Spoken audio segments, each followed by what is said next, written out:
Bom, vamos dizer, entre os temas de que trataram os primeiros filósofos, né, especialmente Sócrates, e aquilo que o sujeito vai obter, que o aluno pode obter numa universidade, existe uma sequência de transformações tão grandes, né, que é mais ou menos a distância que existe, dizer, entre um animal vivo e uma salsicha. Né? Não é, a comparação não é exagerada, né? Você precisa ver que todas as questões em que Sócrates tratou eram questões que se apresentavam a ele, dizer, na vida mesmo da polis, especialmente as questões da filosofia política e filosofia moral. A primeira filosofia que se constitui é a filosofia moral. Né? As outras questões aparecem, vamos dizer, em função das discussões que foram aparecendo, que foram brotando das discussões morais e políticas colocadas por Sócrates. Tá certo? Então, agora, se ao longo de 2.400 anos vai se constituindo, vamos dizer, todo um corpo de disciplinas e uma série de instituições destinadas a preservar o seu estudo. Porém, isso vai mudando o próprio conteúdo do que se estuda. Até que chega um ponto que você, quando entra na faculdade, você tem um programa já, né, a cumprir. Tá certo? Esse programa realmente tem pouco a ver com filosofia.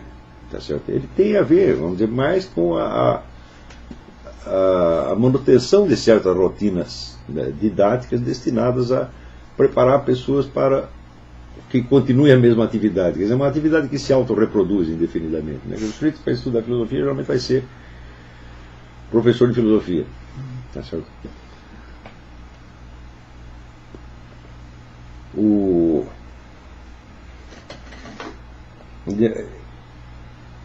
É muito difícil você compreender a filosofia como disciplina acadêmica. Ela realmente não é isso. Não só nas suas origens, mas na própria maneira de enfocar os problemas. Quer dizer, tudo aquilo que em filosofia não é colocado com responsabilidade total, envolvendo o próprio filósofo, ao ponto de expô-lo à morte, como aconteceu no caso de Sócrates, não é realmente filosofia. Você vê que, se você perguntar qual é a matéria, qual é o assunto da filosofia, a filosofia não tem nenhum assunto determinado, ela pode tratar de todos e quaisquer assuntos. Tá certo? O que vai diferenciá-la é um certo enfoque. Tá certo? Este enfoque pode ser resumido com uma palavra: é a responsabilidade. Quer dizer, é por um senso de responsabilidade que você busca um fundamento, que você busca uma solidez maior nas respostas, que você busca uma coerência, uma integridade naquilo que você, na sua imagem do mundo. Quer dizer, uma imagem do mundo todo mundo tem. Né? Quer dizer, o ser humano, desde o momento em que ele nasce, ele sabe que ele está num mundo. Isso já é uma coisa extraordinária, né? Quer dizer, ele sabe que aquele espaço imediato no qual ele vive não é o todo. Ele sempre sabe que mais para dentro tem outra coisa e outra coisa. Todo mundo sabe disso, sem nunca ter estudado. Não é isso? Quer dizer, mais tarde, quando você vai estudar geografia e tal, você vai ter uma ideia, vamos dizer, da forma física do mundo. Mas é preciso ver que esse retrato que você obtém na geografia é só um dos muitos desenhos possíveis, né, do universo. Por exemplo, o desenho geográfico como o próprio nome diz, geográfico, é apenas um desenho visível. Ele não vai te mostrar a estrutura, o funcionamento do mundo real. Ele vai mostrar apenas a figura física que a coisa tem quando vista sob certos aspectos. Né? Mas, de certo modo, vamos dizer, uma geografia instintiva todo mundo tem. A filosofia começa meditando sobre esta imagem do mundo que você tem, com a finalidade de transformá-la numa visão responsável, numa coisa séria. Tá certo? Esta exigência é, em primeiro lugar, de ordem moral. Por quê? Porque você, vivendo, tendo uma imagem do mundo, é com base nela que você toma decisões, é dali que você extrai, vamos dizer, as regras implícitas ou explícitas que você vai seguir na sua conduta de cidadão, de pai de família, de governante, etc, etc. Tá certo? É justamente no instante em que algumas pessoas adquirem um poder suficiente para influenciar decisivamente a vida alheia, né, é que a filosofia se torna necessária. Você vai ver que numa tribo de índio não tem filosofia. E, né, culturas muito pequenas, né, não tem filosofia nenhuma. E durante muitos milênios não houve nenhuma atividade comparável à filosofia. Tá certo? Justamente porque nenhum indivíduo se diferenciou tanto da sua própria cultura e do seu próprio meio, tá certo? Ao ponto de poder colocar questões sobre os valores e símbolos e princípios básicos daquela comunidade. Quer dizer, que os princípios da comunidade apareciam para o indivíduo como se fossem, vamos dizer, a própria natureza das coisas. Tanto que você não consegue, durante toda esta fase, que o Eric Froehlich chama de civilizações cosmológicas, você não consegue distinguir direito entre sociedade e natureza. Você vê toda a concepção, vamos dizer, astrológica ou astrobiológica, ela implica essa superposição, vamos dizer, do natural e social. Não que essa superposição não exista, ela existe. Mas uma coisa é essas camadas da realidade estarem superpostas, outra coisa é elas serem a mesma coisa. Quando é que o ser humano percebe que não são a mesma coisa? Tá certo? Uma das condições para isso é ele poder comparar várias culturas e várias situações diferentes, tá certo? E ver que existe uma diferença, uma incongruência entre os vários discursos que estão ali subentendidos.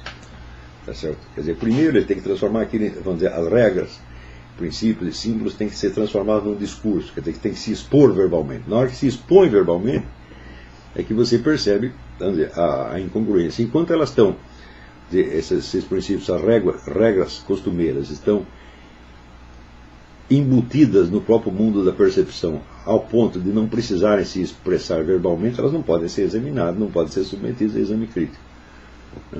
É a hora que as crenças se transformam em discurso que surge a incongruência entre os discursos. Essa incongruência pode surgir ou da própria natureza dos princípios em questão, ou de algum erro cometido na sua transposição em discurso. Em todo caso, isso supõe, vamos dizer, alguma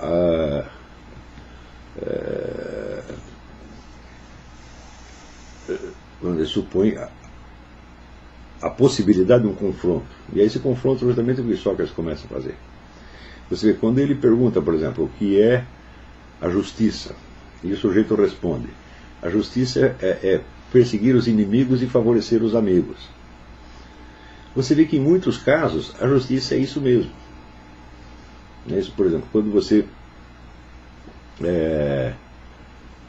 quando a polícia persegue um bandido, tá certo? E conta para isso para a ajuda da população, faz perguntas, tal, o que acontece? Existe um senso de solidariedade comunitária entre a polícia e os cidadãos. E o ladrão, o assassino, o bandido é visto como inimigo dessa comunidade. Tá certo? Então, você não pode dizer que esta definição está completamente errada.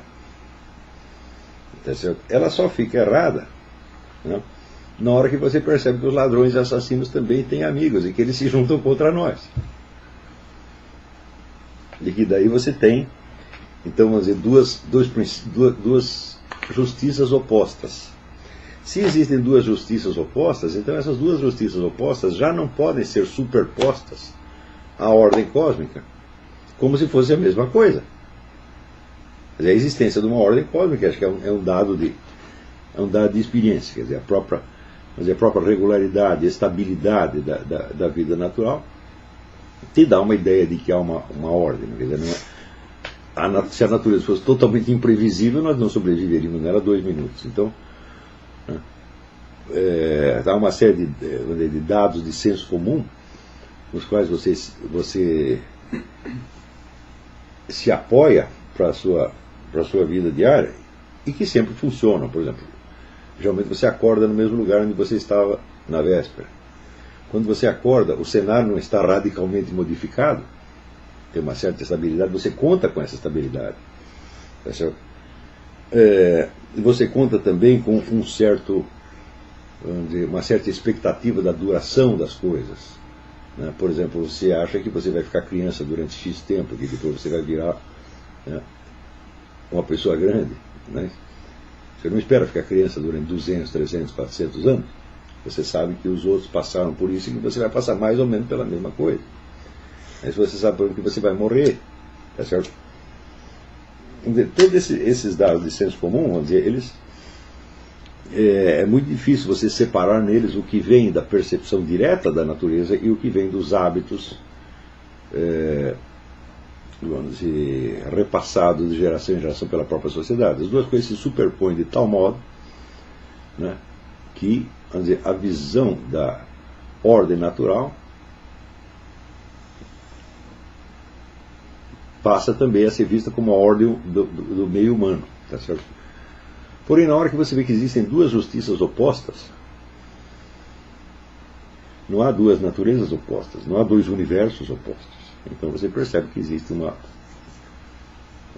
hiato, uma decalagem, uma separação entre o mundo da natureza e o mundo humano. Não é isso? Então, aí começam a surgir perguntas, sobretudo de ordem. As primeiras perguntas são de ordem moral. O que é o certo, afinal de contas? O que é o certo, o que é o justo? Né? E na hora que ele faz essa pergunta, o que é o certo e o que é o justo, é impossível você colocar essa pergunta só na esfera da vida pessoal. Quando ela se coloca, ela já tem uma dimensão política imediatamente. Porque você está subentendendo que a ideia do justo que você está procurando é uma ideia do justo que sirva para todos os homens, para todos os membros da sua comunidade, e não só para você individualmente. Tá certo? Então é por isso que a primeira filosofia que surge é a filosofia política e a filosofia moral. Num primeiro momento, ainda confundidas. Não é isso? E essas perguntas, vamos dizer, são colocadas por causa de vamos dizer, incongruências e dificuldades que você percebe na própria vida social. Então, a única maneira de você preservar essa atividade chamada filosofia no seu sentido originário seria você sempre partir disso.